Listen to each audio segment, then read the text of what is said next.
என்னை கொலை செய்ய மும்பையிலிருந்து ஒரு கூலிப்படையை நியமித்துள்ளார் என்ற தகவலை எனக்கு டெல்லியிலிருந்து உளவுத்துறை அதிகாரிகள் தெரிவித்து உடனடியாக சென்னை மாநகர காவல்துறை ஆணையரை சந்தித்து புகார் அளித்து தேவையான விசாரணையை மேற்கொள்ளுமாறு எனக்கு அறிவுறுத்தியதன் அடிப்படையில் இன்று காலை சென்னை மாநகர ஆணையர் அவர்களை சந்தித்து புகார் மனுவை அளித்தேன்.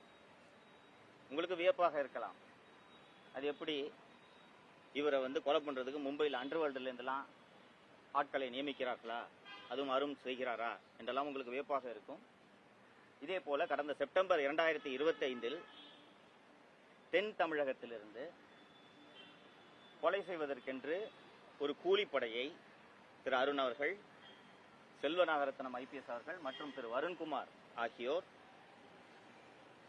பணத்தை கொடுத்து அவர்களை நியமித்து இதே போல என்னை கொலை செய்ய திட்டமிட்ட சமயத்தில் அப்போதும் எனக்கு டெல்லியிலிருந்து தகவல் வந்து அப்போது பொறுப்பு டிஜிபியாக இருந்த மரியாதைக்குரிய திரு வெங்கட்ராமன் அவர்களை நேரில் சந்தித்து நான் புகார் ஒன்றை அளித்தேன். புகாருக்கு பிறகு பத்திரிகையாளர்களை சந்தித்தேன். அந்த பத்திரிகையாளர் சந்திப்பை நடத்தி புகாரை அளித்த பின்புதான் அந்த கொலை திட்டம் கைவிடப்பட்டது.